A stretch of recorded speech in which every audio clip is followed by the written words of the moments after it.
Part 2. The Sea Cook. Chapter 7. I Go to Bristol.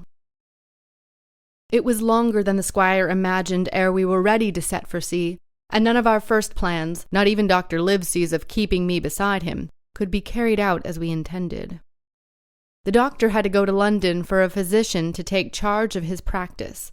The squire was hard at work at Bristol, and I lived on at the Hall under the charge of old Rhead, the gamekeeper, almost as a prisoner, but full of sea dreams and the most charming anticipations of strange islands and adventures. I brooded by the hour together over the map, all the details of which I well remembered.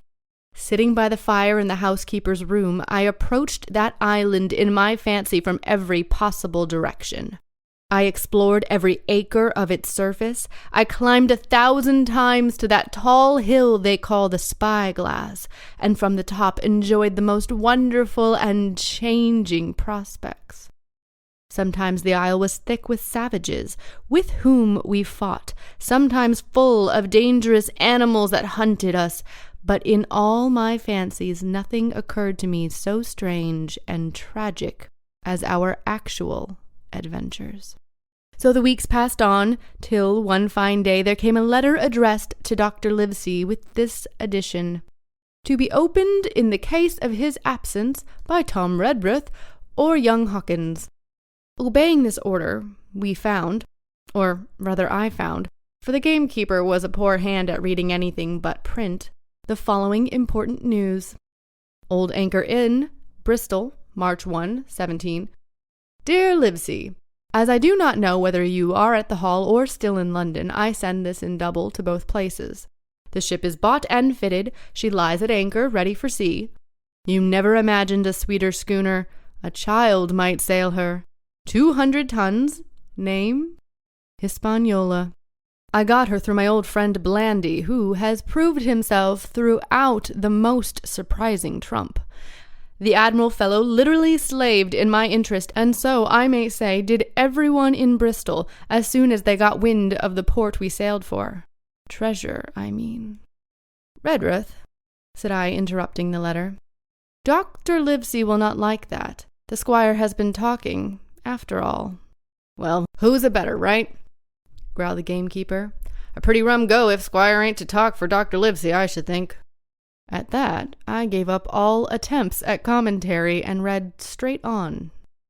Blandy himself found the Hispaniola and, by most admirable management, got her for the nearest trifle. There is a class of men in Bristol monstrously prejudiced against Blandy. They go the length of declaring that this honest creature would do anything for money, that the Hispaniola belonged to him, and that he sold it me absurdly high. The most transparent calumnies. None of them dare, however, to deny the merits of the ship. So far there was not a hitch. The work people, to be sure, riggers and what not, were most annoyingly slow, but time cured that. It was the crew that troubled me. I wished a round score of men, in case of natives, buccaneers, or the odious French, and I had the worry of the deuce itself to find so much as 6, till the most remarkable stroke of fortune brought me to the very man that I required. I was standing on the dock when by the merest accident I fell in talk with him. I found he was an old sailor, kept a public house, knew all the seafaring men in Bristol, had lost his health ashore, and wanted a good berth as cook to get to sea again. He had hobbled down there that morning, he said, to get a smell of the salt. I was monstrously touched, so would you have been, and out of pure pity I engaged him on the spot to be the ship's cook. Long John Silver he is called, and has lost a leg, but that I regarded as a recommendation, since he lost it in his country's service under the immortal Hawke. He has no pension, Livesey. Imagine the abominable age we live in.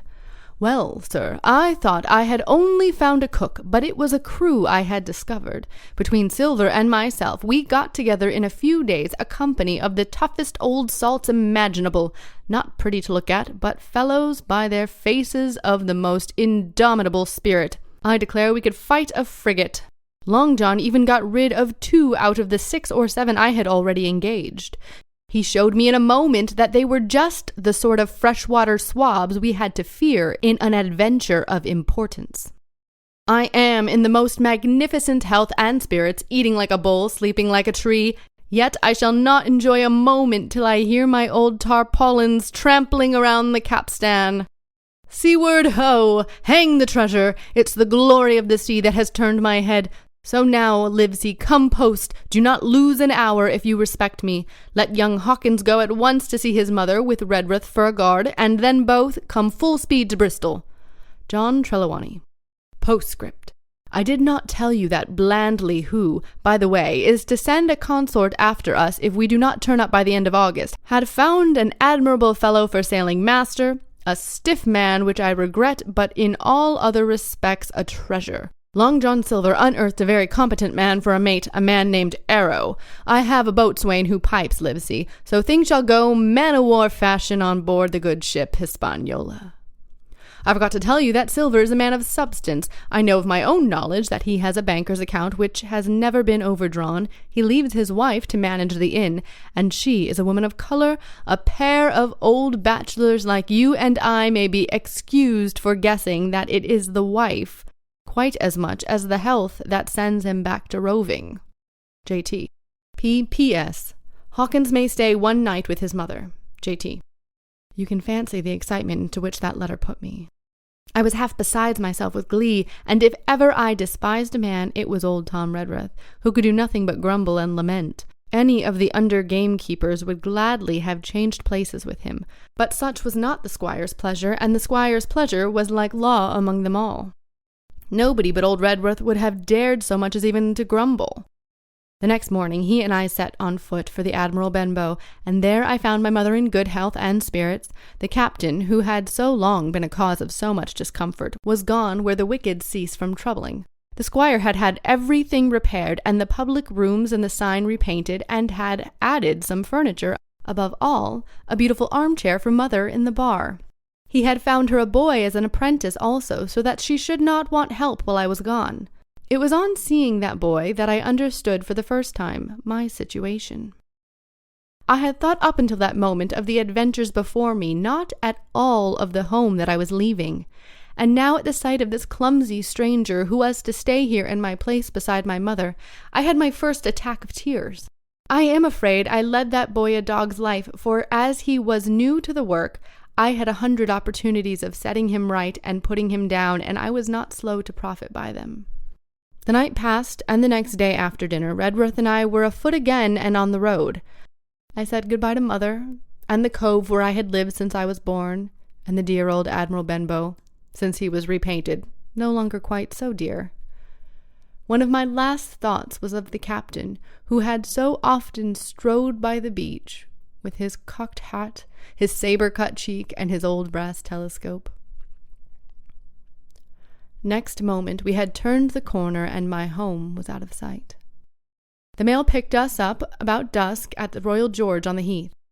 I was wedged in between Redruth and a stout old gentleman, and in spite of the swift motion and the cold night air, I must have dozed a great deal from the very first, and then slept like a log up hill and down dale through stage after stage, for when I was awakened at last it was by a punch in the ribs, and I opened my eyes to find we were standing still before a large building in a city street, and that the day had already broken a long time.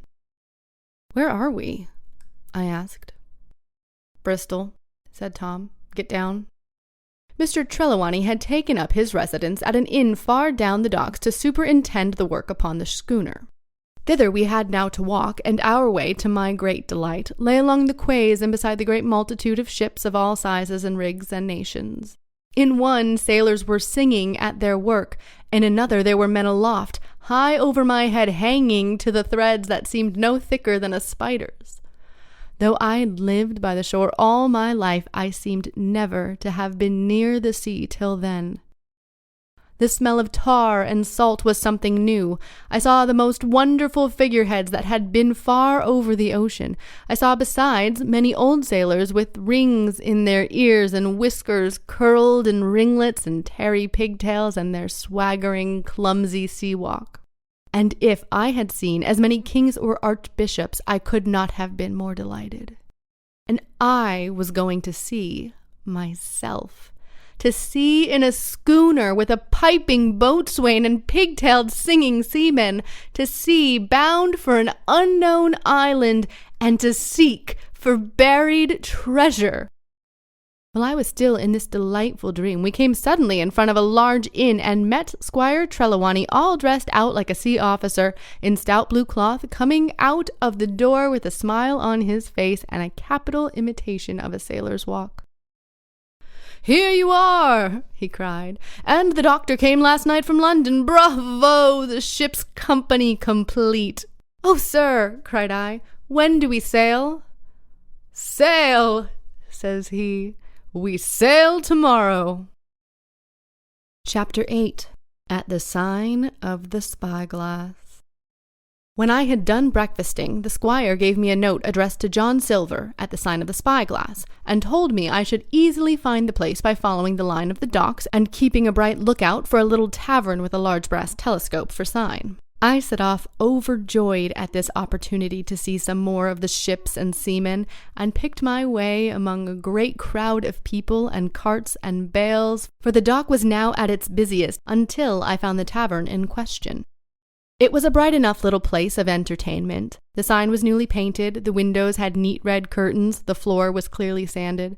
There was a street on each side and an open door on both, which made the large, low room pretty clear to see, in spite of clouds and tobacco smoke. The customers were mostly seafaring men, and they talked so loudly that I hung at the door almost afraid to enter. As I was waiting, a man came out of a side room, and at a glance I was sure he must be Long John. His left leg was cut off close by the hip, and under the left shoulder he carried a crutch, which he managed with wonderful dexterity, hopping about on it like a bird. He was very tall and strong, with a face as big as a ham, plain and pale, but intelligent and smiling. Indeed, he seemed in the most cheerful spirits, whistling as he moved about the tables, with a merry word or a slap on the shoulder for the more favored of his guests.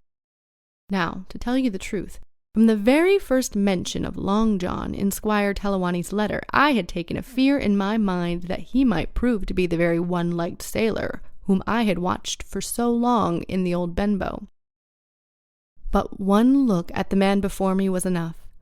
I had seen the captain, and Black Dog, and the blind man Pew, and I thought I knew what a buccaneer was like, a very different creature, according to me, from this clean and pleasant-tempered landlord. I plucked up courage at once, crossed the threshold, and walked right up to the man where he stood, propped on his crutch, talking to a customer. "Mr. Silver, sir?" I asked, holding out the note. "Yes, my lad," said he. "Such is my name, to be sure, and who may you be?" And then, as he saw the squire's letter, he seemed to me to give something almost like a start. "Oh!" said he, quite loud, and offering his hand. "I see, you are our new cabin boy. Pleased I am to see you." And he took my hand in its large, firm grasp. Just then, one of the customers at the far side rose suddenly and made for the door. It was close by him, and he was out in the street in a moment, but his hurry had attracted my notice, and I recognized him at a glance. He was the tallow-faced man wanting 2 fingers who had come first to the Admiral Benbow. "Oh!" I cried. "Stop him! It's Black Dog!" "I don't care 2 coppers who he is," cried Silver, "but he hasn't paid his score. Harry, run and catch him." One of the others who was nearest the door leaped up and started in pursuit. "If he were Admiral Hawke, he shall pay his score," cried Silver, and then relinquishing my hand, "Who did you say he was?" he asked. "Black what?" "Dog, sir," said I. "Has Mr. Trelawney not told you of the buccaneers? He was one of them." "So!" cried Silver. "In my house! Ben, run and help Harry. One of those swabs, was he? Was that you drinking with him, Morgan? Step up here." The man whom he called Morgan, an old gray-haired, mahogany-faced sailor, came forward pretty sheepishly, rolling his quid. "Now, Morgan," said Long John very sternly, "you never clapped your eyes on that black dog before, did you now?" "No, sir," said Morgan with a salute. "You didn't know his name, did you?" "No, sir." "By the powers, Tom Morgan, it's as good for you," exclaimed the landlord. "If you had been mixed up with the like of that, you would never have put another foot in my house, you may lay to that. And what was he saying to you?" "I don't rightly know, sir," answered Morgan. "Do you call that a head on your shoulders or a blessed dead-eye?" cried Long John. "Don't rightly know, don't you? Perhaps you don't happen to rightly know who you was speaking to, perhaps. Come, now, what was he jawing? Voyages, captains, ships, pipe up! What was it?" "He was talking of keel-hauling," answered Morgan. "Keel-hauling, was you? And a mighty suitable thing, too, and you may lay to that. Get back to your place for a lubber, Tom." And then, as Morgan rolled back to his seat, Silver added to me in a confidential whisper that was very flattering, as I thought, "He's quite an honest man, Tom Morgan, only stupid. And now," he ran on again, aloud, "let's see, Black Dog. No, I don't know the name, not I. Yet I kind of think yes, I've seen the swab. He used to come here with a blind beggar, he used." "That he did, you may be sure," said I. "I knew that blind man, too. His name was Pew." "It was!" cried Silver, now quite excited. "Pew, that was his name for certain. He looked a shark, he did. If we run down this Black Dog, now there'll be news for Captain Trelawney. Ben's a good runner. Few seamen run better than Ben. He should run him down hand over hand, by the powers. He talked a keel-hauling, did he? I'll keel-haul him." By the time he was jerking out of these phrases, he was stumbling up and down the tavern on his crutch, slapping tables with his hand and giving such a show of excitement as would have convinced Old Bailey Judge or a Bow Street runner. My suspicions had been thoroughly reawakened on finding Black Dog at the spyglass, and I watched the cook narrowly. But he was too deep and too ready and too clever for me, and by the time the two men had come back out of breath and confessed that they had lost the track in a crowd and been scolded by thieves, I would have gone bail for the innocence of Long John Silver. "See here now, Hawkins," said he, "here's a blessed hard thing on a man like me, now ain't it? There's Captain Trelawney. What's he to think? Here I have this confounded son of a Dutchman sitting in my own house drinking of my own rum. Here you come and tells me of it plain, and here I let him give us all the slip before my blessed dead lights. Now, Hawkins, you do me justice with the cap'n. You're lad, you are, but you're as smart as paint. I see that when you first come in. Now here it is. What could I do with this old timber I hobble on? When I was an A.B. master mariner, I'd have come up alongside him, hand over hand, and broached him into the brace of old shakes, I would. But now—" And then all of a sudden he stopped, and his jaw dropped as though he remembered something. "The score!" he burst out. "3 goes a rum! Why, shiver my timbers, I had forgotten my score!" And falling on a bench, he laughed until the tears ran down his cheeks. I could not help joining, and we laughed together, peal after peal, until the tavern rang again. "Why, what a precious old sea-calf I am," he said at last, wiping his cheeks. "You and me should get on well, Hawkins, for I'll take my Davy. I should be rated ship's boy. But come now, stand by to go about. This won't do. Duty's a duty, messmates. I'll put on my old cockerel hat and step along of you to Captain Trelawney and report this here affair.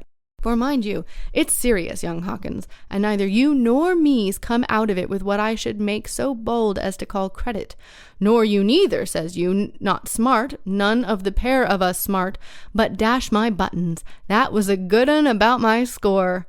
And he began to laugh again, and so heartily that I thought I did not see the joke as he did. I was again obliged to join him in his mirth. On our little walks along the quays, he made himself the most interesting companion, telling me about the different ships that we passed by, their rigs, tonnage, and nationality, explaining the work that was going forward, how one was discharging, another taking in cargo, and a third making ready for sea, and every now and then telling me some little anecdote of the ship or seamen, or repeating a nautical phrase till I learned it perfectly. I began to see that here was one of the best possible shipmates. When we got to the inn, the squire and Dr. Livesey were seated together, finishing a quart of ale with a toast in it, before they should go aboard the schooner on a visit of inspection. Long John told the story from first to last with a great deal of spirit and the most perfect truth. "That's how it were now, weren't it, Hawkins?" he would say now and again, and I could always bear him entirely out. The two gentlemen regretted that Black Dog had got away, but we all agreed there was nothing to be done, and after he had been complimented, Long John took up his crutch and departed. "All hands aboard by 4 this afternoon," shouted the squire after him. "Aye, aye, sir," said the cook in the passage. "Well, squire," said Dr. Livesey, "I don't put much faith in your discoveries as a general thing, but I will say this John Silver suits me." "The man's a perfect trump," declared the squire. "And now," added the doctor, "Jim may come aboard with us, may he not?" "To be sure he may," says the squire. "Take your hat, Hawkins, and we'll see the ship." Chapter 9. Powder and Arms. The Hispaniola lay some way out, and we went under the figureheads and round the sterns of many other ships, and their cable sometimes grated underneath our keel and sometimes swung above us. At last, however, we got alongside, and we were met and saluted as we stepped aboard by the mate, Mr. Arrow, a brown old sailor with earrings in his ears and a squint. He and the squire were very thick and friendly, but I soon observed that things were not the same between Mr. Trelawney and the captain. This last was a sharp-looking man who seemed angry with everything on board and was soon to tell us why, for we had hardly got down into the cabin when a sailor followed us. "Captain Smollett, sir, axing to speak with you," said he. "I'm always at the captain's orders." "Show him in," said the squire. The captain, who was close behind his messenger, entered at once and shut the door behind him. "Well, Captain Smollett, what have you to say? Ah, well, I hope all ship-shape and seaworthy?" "Well, sir," said the captain, "better speak plain, I believe, even at the risk of offence. I don't like this cruise, I don't like the men, and I don't like my officer, and that's short and sweet." "Perhaps, sir, you don't like the ship?" inquired the squire, very angry, as I could see. "I can't speak to that, sir, not having seen her tried," said the captain. "She seems a very clever craft. More I can't say." "Possibly, sir, you may not like your employer either," says the squire. But here Dr. Livesey cut in. "Stay a bit," said he. "Stay a bit. No use of such questions as that but to produce ill feeling. The captain has said too much, or he has said too little, and I am bound to say that I require an explanation of his words. You don't, you say, like this cruise. Now why?" "I was engaged, sir, on what we call sealed orders to sail this ship for that gentleman where he should bid me," said the captain. "So far so good. But now I find that every man before the mast knows more than I do. I don't call that fair now. Do you?" "No," said Dr. Livesey, "I don't." "Next," said the captain, "I learned we are going after treasure. Hear it from my own hands, mind you. Now treasure is ticklish work. I don't like treasure voyages on any account, and I don't like them, above all, when they are secret, and when, beg your pardon, Mr. Trelawney, the secret has been told to the parrot." "Silver's parrot?" asked the squire. "It's a way of speaking," said the captain.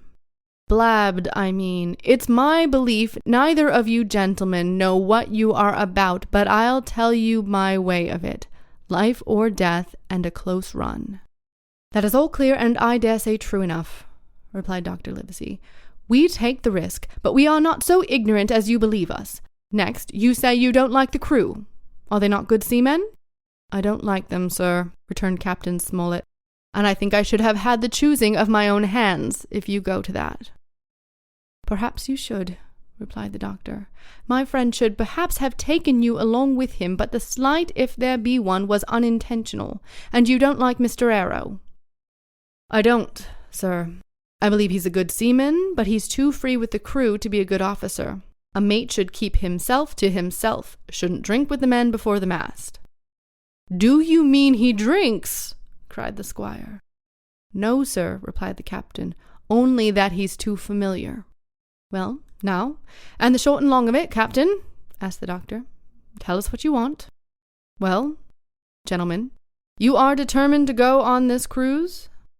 "Like iron," answered the squire. "Very good," said the captain. "Then you've heard me very patiently, saying things that I could not prove. Hear me a few more words. They are putting the powder and the arms in the forehold. Now you have a good place under the cabin. Why not put them there? First point. Then you are bringing 4 of your own people with you, and they tell me some of them are to be berthed forward. Why not give them berths here beside the cabin? Second point. Any more? Asked Mr. Trelawney. One more, said the captain. There's been too much blabbing already. Far too much, agreed the doctor. I'll tell you what I've heard myself, continued Captain Smollett. That you have a map of an island, that there's a cross on the map to show you where the treasure is, and that the island lies. And then he named the latitude and longitude exactly. I never told that, cried the squire, to a soul. The hands know it, sir, returned the captain. Livesey, that must have been Hawkins, cried the squire. It doesn't much matter who it was, replied the doctor, and I could see that neither he nor the captain paid much regard to Mr. Trelawney's protestations. Neither did I, to be sure. He was a loose talker, yet in this case I believe he was really right that nobody had told the situation of the island. Well, gentlemen, I don't know who has this map, but I make it a point. It shall be kept secret even from me and Mr. Arrow. Otherwise, I would ask you to let me resign. I see, said the doctor. You wish us to keep this matter dark and to make a garrison of the stern part of the ship manned with my friend's own people and provided with all the arms and powder on board. In other words, you fear mutiny. Sir, said Captain Smollett, with no intention to take offence, I deny your right to put the words into my mouth. No captain, sir, would be justified in going to sea at all if he had ground to say that. As for Mr. Arrow, I believe him thoroughly honest. Some of the men are the same. All may be for what I know. But I am responsible for the ship's safety and the life of every man Jack aboard of her. I see things going, as I think, not quite right. And I ask you to take certain precautions or let me resign my berth. And that's all. Captain Smollett, began the doctor with a smile, did you ever hear the fable of the mountain and the mouse? You'll excuse me, I dare say, but you remind me of that fable. When you came in here, I'll stake my wig, you meant more than this. Doctor, said the captain, you are smart. When I came in here, I meant to get discharged. I had no thought that Mr. Trelawney would hear a word. No more I would, cried the squire. Had Livesey not been here, I should have seen you to the deuce. As it is, I have heard you. I will do as you desire, but I think the worse of you. That's as you please, sir, said the captain. You'll find I do my duty. With that he took his leave. Trelawney, said the doctor, contrary to all my notions, I believe you have managed to get 2 honest men on board with you, that man and John Silver. Silver, if you like, cried the squire, but as for that intolerable humbug, I declare I think his conduct unmanly, unsailorly, and downright un-English. Well, says the doctor, we shall see. When we came on deck, the men had begun already to take out the arms and powder, yo-hoing at their work, and while the captain and Mr. Arrow stood by superintending. The new arrangement was quite to my liking. The whole schooner had been overhauled. 6 berths had made a stern out of what had been the after part of the main hold, and this set of cabins was only joined to the galley and forecastle by a sparred passage on the port side. It had been originally meant that the captain, Mr. Arrow, Hunter Joyce, the doctor, and the squire were to occupy these 6 berths. Now Redruth and I were to get 2 of them, and Mr. Arrow and the captain were to sleep on deck in the companion, which had been enlarged on each side till you might almost have called it a roundhouse. Very low it was still, of course, but there was room to swing 2 hammocks, and even the mate seemed pleased with the arrangement. Even he, perhaps, had been doubtful as to the crew, but that is only guess, for as you shall hear, we had not the long benefit of his opinion. We were all hard at work, changing the powder and the berths, when the last man or 2, and Long John along with them, came off in a shore boat. The cook came up the side like a monkey for cleverness, and as soon as he saw what was doing, "So ho, mates," says he, "what's this?" "We're a-changing of the powder, Jack," and says one. "Why, by the powers," cried Long John, "if we do, we'll miss the morning tide." "My orders," said the captain shortly. "You may go below, my man. Hands will want supper." "Aye, aye, sir," answered the cook, and touching his forelock he disappeared at once in the direction of his galley. "That's a good man, Captain," said the doctor. "Very likely, sir," replied Captain Smollett. "Easy with that, men, easy." He ran on to the fellows who were shifting the powder, and then suddenly observing me examining the swivel we carried amidships along brass 9, "Here you, ship's boy," he cried. "Out of that, off with you to the cook and get some work." And then as I was hurrying off, I heard him say quite loudly to the doctor, "I'll have no favourites on my ship." I assure you I was quite of the squire's way of thinking, and hated the captain deeply. Chapter 10. The Voyage. All that night we were in a great bustle getting things stowed in their place, and boatfuls of the squire's friends, Mr. Blandy and the like, coming off to wish him a good voyage and a safe return. We never had a night at the Admiral Benbow when I had half the work, and I was dog-tired when, a little before dawn, the boatswain sounded his pipe and the crew began to man the capstan bars. I might have been twice as weary, yet I would not have left the deck. All was so new and interesting to me.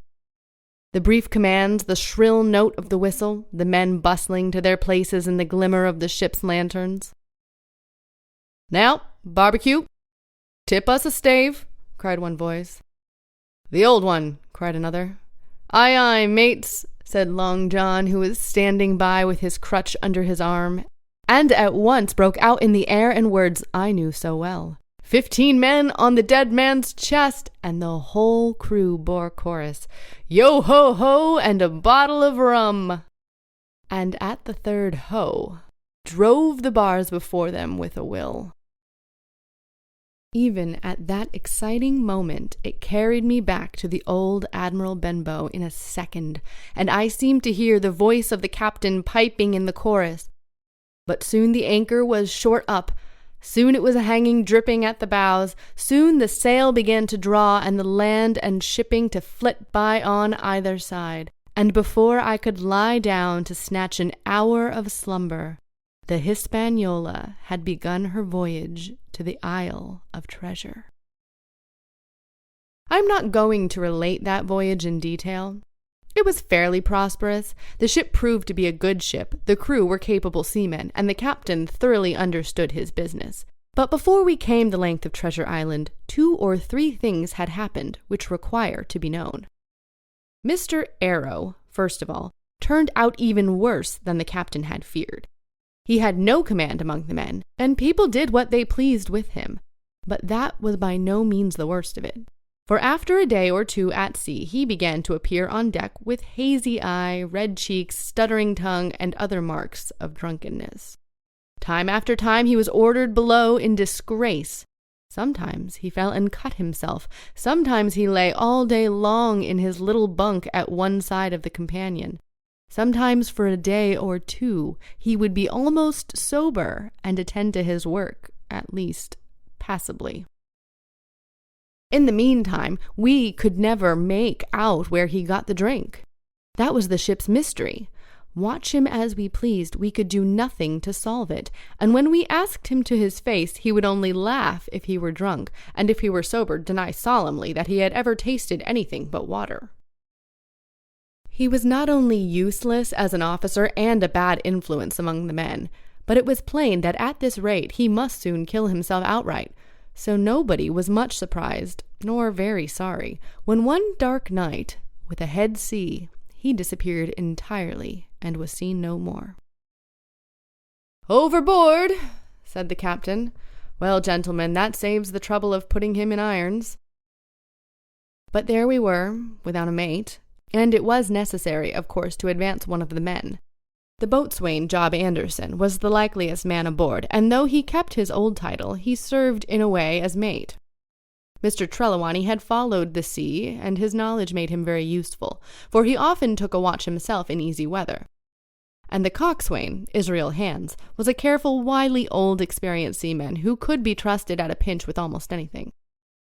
He was a great confidant of Long John Silver, and so the mention of his name leads me on to speak of our ship's cook. Barbecue, as the men called him. Aboard ship, he carried his crutch by a lanyard around his neck, to have both hands as free as possible. It was something to see him wedge the foot of the crutch against a bulkhead, and propped against it, yielding to every movement of the ship, get on with his cooking like someone safe ashore. Still more strange was it to see him in the heaviest of weather cross the deck. He had a line or two rigged up to help him across the widest spaces. Long John's earrings, they were called, and he would hand himself from one place to another, now using the crutch, now trailing it alongside by the lanyard, as quickly as another man could walk. Yet some of the men who sailed with him before expressed their pity to see him so reduced. "He's no common man, Barbecue," said the coxswain to me. "He's had good schooling in his young days and can speak like a book when so minded, and brave, a lion's nothing alongside of Long John. I seen him grappling 4 and knock their heads together, him unarmed." All the crew respected and even obeyed him. He had a way of talking to each and doing everybody some particular service. To me he was an unwearied kind, and always glad to see me in the galley, which he kept as clean as a new pin, the dishes hanging up burnished, and his parrot in a cage in one corner. "Come away, Hawkins," he would say. "Come and have a yarn with John. Nobody more welcome than yourself, my son. Sit you down and hear the news. Here's Captain Flint." I calls my parrot Captain Flint, after the famous buccaneer. "Here's Captain Flint predicting success to our voyage. Wasn't you, Captain?" And the parrot would say with great rapidity, "Pieces of 8, pieces of 8, pieces of 8. Till you wondered that it was not out of breath, or till John threw his handkerchief over the cage. "Now that bird," he would say, "is maybe 200 years old, Hawkins. They live forever mostly, and if anybody's seen more wickedness, it must be the devil himself. She's sailed with England, the great Captain England, the pirate. She's been to Madagascar, and at Malabar, and Surinam, and Providence, and Portobello. She was at the fishing up of the wrecked plate ship. It's there she learned pieces of 8, and little wonder 350,000 of 'em, Hawkins. She was at the boarding of the Viceroy of the Indies out of Goa, she was, and to look at her you would think she was a babby. But you smelt powder, didn't you, Captain?" "Stand by to go about," the parrot would scream.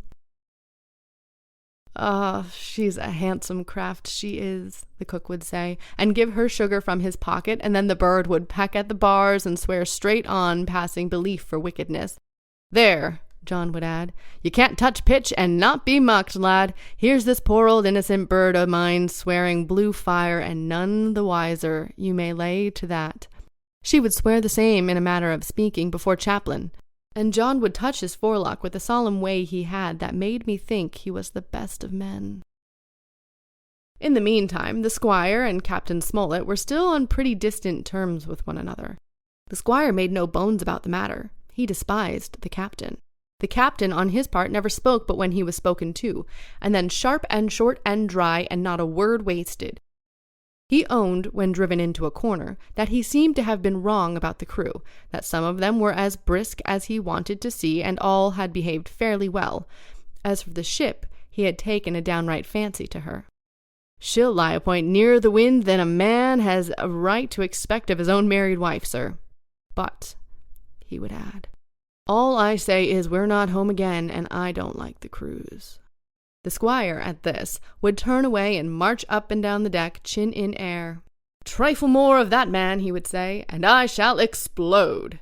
We had some heavy weather, which only proved the qualities of the Hispaniola. Every man on board seemed well content, and they must have been hard to please if they had been otherwise. For it is my belief there was never a ship's company so spoiled since Noah put to sea.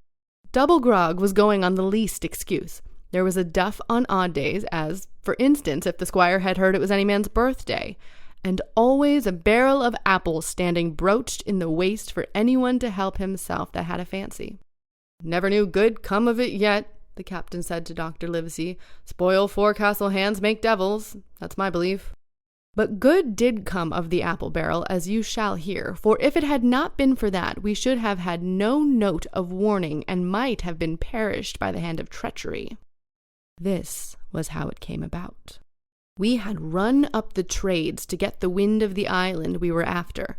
I'm not allowed to be more plain. And now we were running down for it with a bright lookout day and night. It was about the last day of our outward voyage by the largest computation. Sometime that night, or at latest before noon of the morrow, we should sight the Treasure Island. We were heading SSW and had a steady breeze abeam and a quiet sea. The Hispaniola rolled steadily, dipping her bowsprit now with a whiff of spray. All was drawing alow and aloft. Everyone was in the bravest spirits because we were now so near an end of the first part of our adventure. Now, just after sundown, when all my work was over and I was on my own way to my berth, it occurred to me that I should like an apple. I ran on deck. The watch was all forward, looking out for the island. The man at the helm was watching the luff of the sail and whistling away gently to himself, and that was the only sound excepting the swish of the sea against the bows and around the sides of the ship. In I got bodily into the apple barrel and found there was scarce an apple left, but sitting down there in the dark, what with the sound of the waters and the rocking movement of the ship, I had either fallen asleep or was on the point of doing so when a heavy man sat down with rather a clash close by. The barrel shook as he leaned his shoulders against it, and I was just about to jump up when the man began to speak.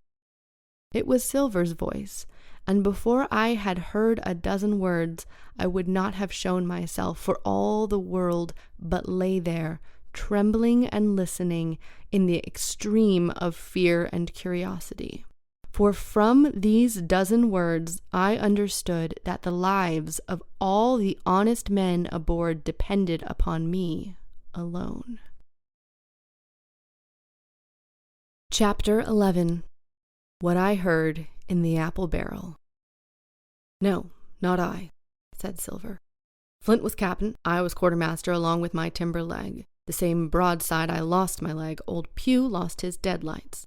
It was a master surgeon, him that amputated me out of college and all, Latin by the bucket and what not. But he was hanged like a dog and sun-dried like the rest at Corso Castle. That was Robert's men, that was, and combed of changing names to their ships, Royal Fortune, and so on.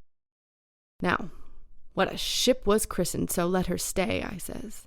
So it was with the Cassandra as brought us all safe home from Malabar, after England took the Viceroy of the Indies. So it was with the old Walrus, Flint's old ship, as I've seen a monk with a red blood and fit to sink with gold. Ah, cried another voice, that of the youngest hand on board, and evidently full of admiration. He was the flower of the flock, was Flint. Davis was a man too, by all accounts, said Silver. I never sailed along of him, first with England and then with Flint, that's my story, and now here on my own account, in a manner of speaking, I laid by 900 safe from England and 2,000 after Flint. I ain't bad for a man before the mast, all safe in bank. Ain't earning now, it's saving, does it? But you may lay to that. Where's all of England's men now? I don't know. Where's Flint's? Why, most of 'em on board here, and glad to get the duff. Been begging before that, some of 'em. Old Pugh had lost his sight, and might have thought shame, spent £1,200 in a year like a lord in Parliament. Where is he now? Well, he's dead now and under hatches. But for 2 years before that, shiver my timbers, the man was starving. He begged and he stole and he cut throats and starved at that by the powers. Well, it ain't much use after all, said the young seaman. 'Tain't much use to fools, you may lay to it. That nor nothing, cried Silver. But now, you look here. You're young, you are, but you're smart as paint. I see it when I set my eyes on you, and I'll talk to you like a man. You may imagine how I felt when I heard this abominable old rogue addressing another in the very same words of flattery as he had used to myself. I think, if I had been able, that I would have killed him through the barrel. Meanwhile, he ran on, little supposing he was overheard. Here it is about gentlemen of fortune. They lives rough, and they risk swinging, and they eat and drink like fighting cocks, and when a cruise is done, why, it's hundreds of pounds instead of hundreds of farthings in their pockets. Now, the most goes for rum and a good fling, and to sea again in their shirts, but that's not the course I lay. I puts it all away, some here, some there, and none too much anywheres, by reason of suspicion. I'm 50, mark you. Once back from this cruise, I set up gentlemen in earnest. Time enough, too, says you. But I've lived easy in the meantime, never denied myself a nothing heart desires, and slept soft and ate dainty all my days but when at sea. And how did I begin? Before the mast, like you." "Well," said the other, "but all the other money's gone now, ain't it? You daren't shown the face in Bristol after this." "Why, where might you suppose it was?" asked Silver derisively. "At Bristol and banks and places," answered his companion. "It were," said the cook. "It were when we weighed anchor, but my old missus had it all by now, and the spyglass is sold, lease and goodwill and rigging, and the old girl's off to meet me. I would tell you where, for I trust you, but it'd make jealousy among the mates." "And can't you trust your missus?" asked the other. "Gentlemen of fortune," returned the cook, "usually trust little among themselves, and right they are, you may lay to it. But I have a way with me, I have. When a mate brings a slip on his cable, one as knows me, I mean, it won't be in the same world with old John. There was some that was feared of Pew, and some that was feared of Flint, but Flint, his own self, was feared of me. Feared he was and proud. They was the roughest crew afloat, was Flint's. The devil himself would have been feared to go to sea with them. Well, now, I tell you, I'm not a boasting man, and you've seen yourself how easy I keep company. But when I was quartermaster, lambs wasn't the word for old Flint's old buccaneers. You may be sure of yourself in old John's ship." "Well, I tell you now," replied the lad, "I didn't half a quarter like the job till I had this talk with you, John, but there's my hand on it now." "And a brave lad you were, and smart too," answered Silver, shaking hands so heartily that the barrel shook. "And a finer figurehead for a gentleman of fortune I'd never clapped my eyes on." By this time I had begun to understand the meaning of their terms.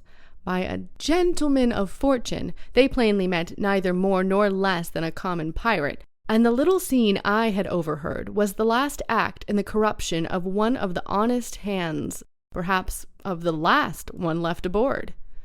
But on this point I was soon to be relieved, for Silver, giving a little whistle, a third man strolled up and down by the party. "Dick square," said Silver. "Oh, I know Dick was square," returned the voice of the coxswain Israel Hands. "He's no fool, is Dick." And he turned to his quid and spat. "But look here," he went on, "here's what I want to know, Barbecue. How long are we a-going to stand off and on like a blessed bumboat? I've had a'most enough o' Captain Smollett. He's me hazed long enough, by thunder. I want to go into that cabin, I do. I want their pickles and wines and that."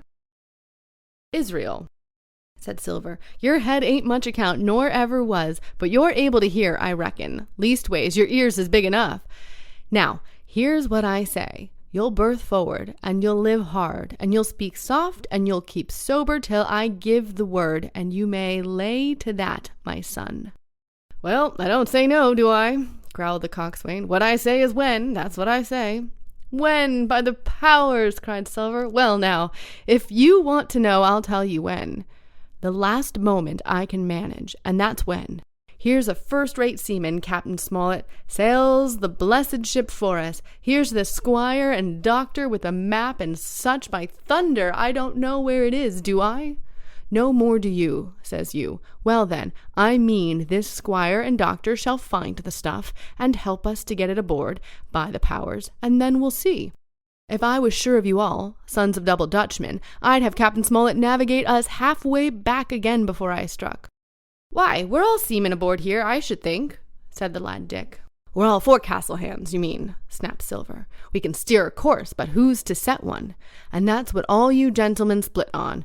First and last, if I had my way, I'd have Captain Smollett work us back into the trades at least. Then we'd have no blessed miscalculations and a spoonful of water a day. But I know the sort you are. I'll finish with 'em at the island.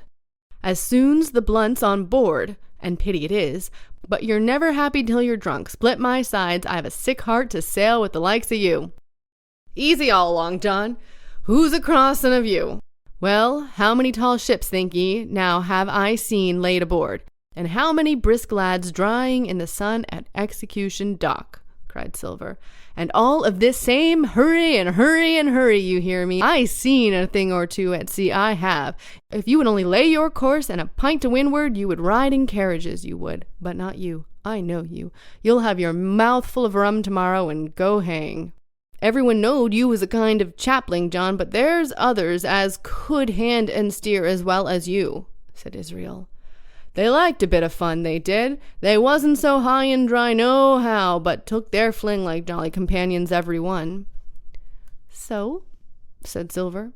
"Well, and where are they now? Pugh was that sort, and he died a beggar man. Flint was, and he died of rum at Savannah. Ah, they was a sweet crew, they was. Only, where are they?"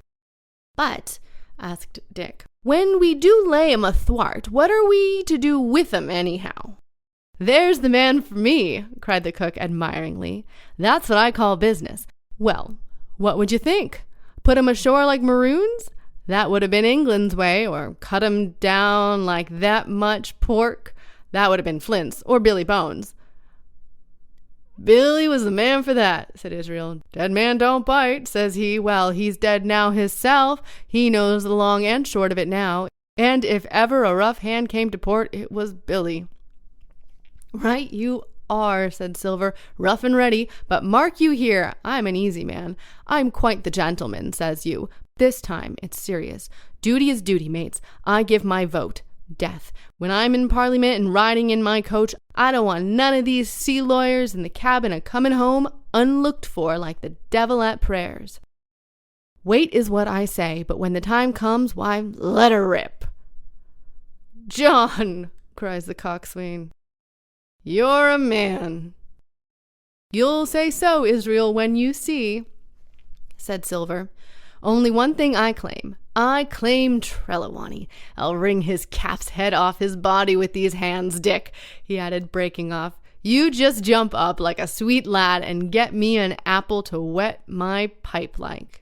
You may fancy the terror I was in. I should have leaped out and run for it if I had found my strength, but my limbs and heart alike misgave. I heard Dick began to rise, and then someone, seemingly, stopped him. And the voice of Hans exclaimed, "Oh, stow that! You don't get a sucking on that bill, John. Let's have a go of the rum."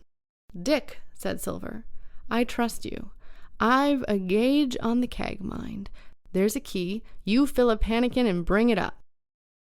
Terrified as I was, I could not help thinking to myself that this must have been how Mr. Arrow got the strong waters that destroyed him. Dick was gone but a little while, and during his absence Israel spoke straight on in the cook's ear. It was but a word or two that I could catch, and yet I gathered some important news, for besides other scraps that tended to the same purpose, this whole clause was audible. "Not another man of them'll jine."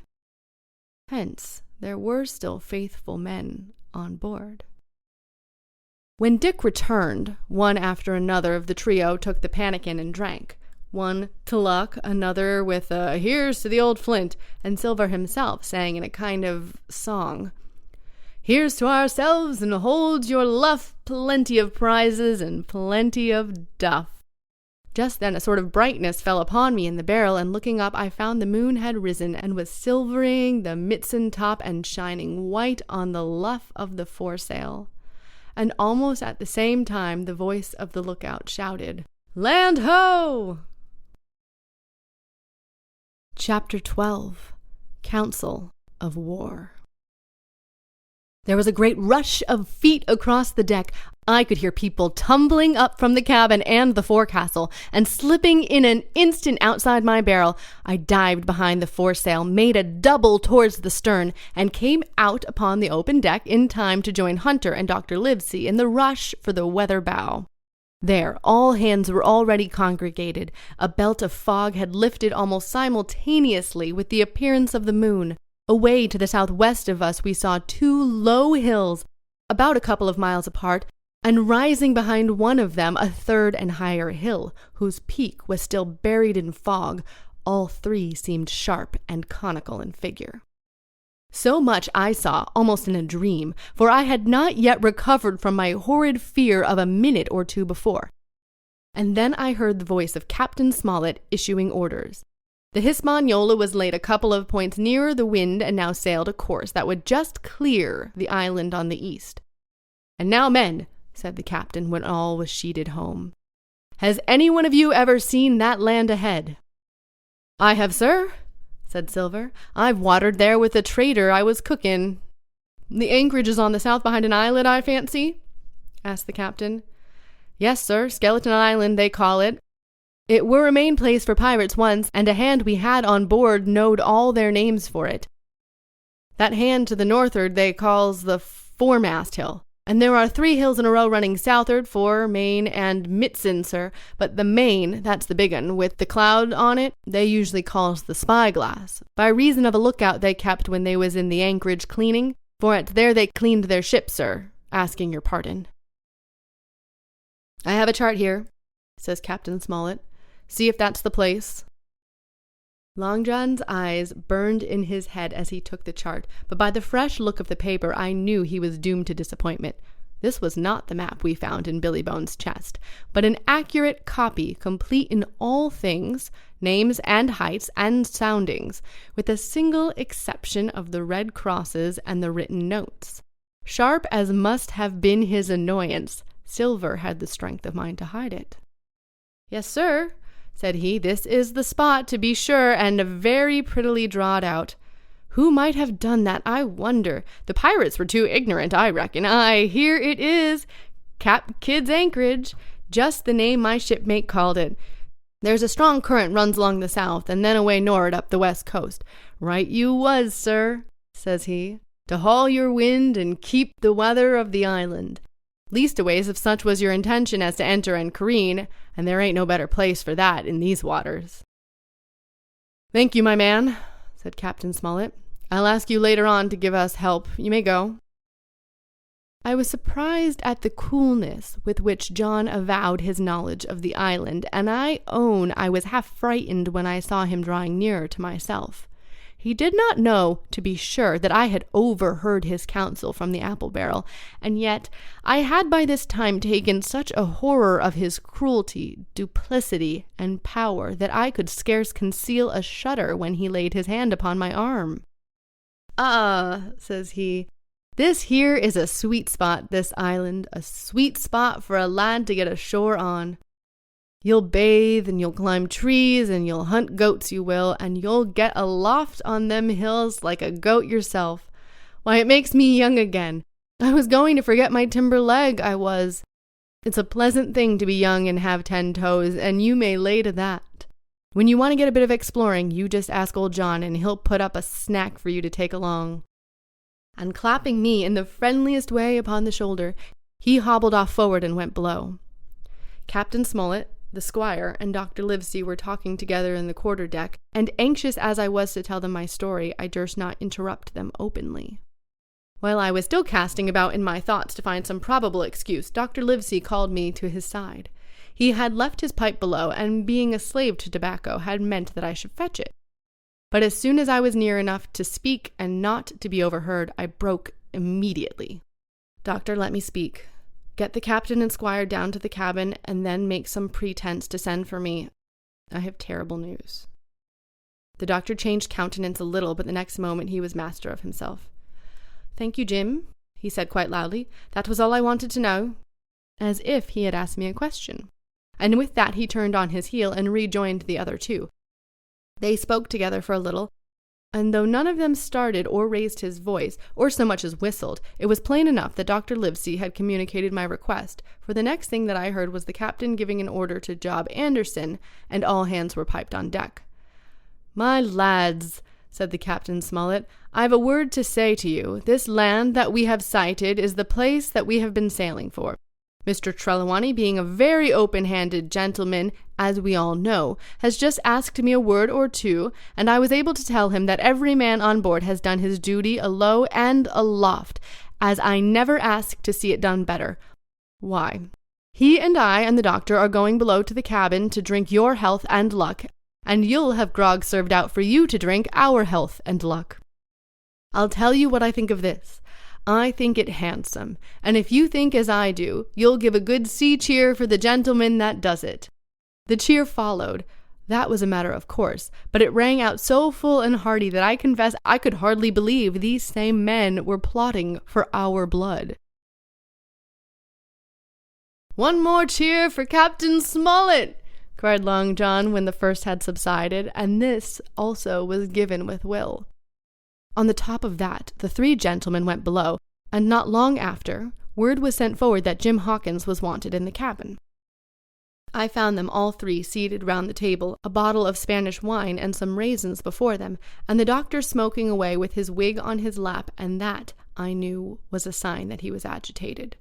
The stern window was open, for it was a warm night, and you could see the moon shining behind on the ship's wake. "Now, Hawkins," said the squire, "you have something to say. Speak up." I did as I was bid, and as short as I could make it, I told the whole details of Silver's conversation. Nobody interrupted me till I was done, nor did any one of the 3 of them make so much as a movement, but they kept their eyes upon my face from first to last. "Jim," said Dr. Livesey, "take a seat." And they made me sit down at the table beside them, poured me out a glass of wine, filled my hands with raisins, and all 3, one after the other, and each with a bow, drank my good health and their service to me for my luck and courage. "Now, Captain," said the squire, "you were right and I was wrong. I own myself an ass, and I await your orders." "No more an ass than I, sir," returned the captain. "I never heard of a crew that meant to mutiny but what showed signs before, for any man that had an eye in his head to see the mischief and the steps according. But this crew," he added, "beats me." "Captain," said the doctor, "with your permission, that Silver, a very remarkable man—" "He'd look remarkably well from a yardarm, sir," returned the captain. "But this is talk. This don't lead to anything. I see 3 or 4 points. With Mr. Trelawney's permission, I'll name them." "You, sir, are the captain. It is for you to speak," said Mr. Trelawney grandly. "First point," began Mr. Smollett. "We must go on, because we can't turn back. If I gave the word to go about, they would rise at once. Second point, we have time before us, at least until the treasure is found. Third point, there are faithful hands. Now, sir, it's got to come as blows sooner or later, and what I propose is to take time by the forelock, as the saying is, and come to blows some fine day when they least expect it. We can count, I take it, on your home servants, Mr. Trelawney?" "As upon myself," declared the squire. 3, reckoned the captain. "Ourselves make 7, counting Hawkins here. Now, about the honest hands." "Most likely Trelawney's own men," said the doctor. "Those he had picked for himself before he lit on Silver." "Nay," required the squire, "Hands was one of mine." "I did think I could have trusted Hands," added the captain. "And to think that they're all Englishmen," broke out the squire. "Sir, I could find it in my heart to blow the ship up." "Well, gentlemen," said the captain, "the best that I can say is not much.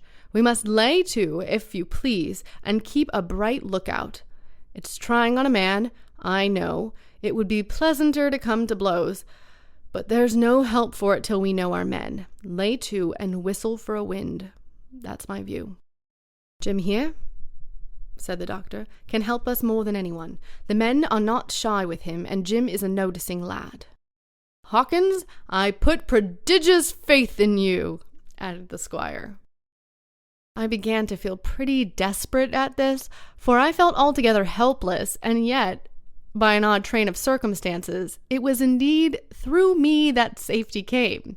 In the meantime, talk as we pleased, there were only 7 out of the 26 on whom we knew we could rely, and out of these 7, 1 was a boy, so that the grown men on our side were 6 to their 19.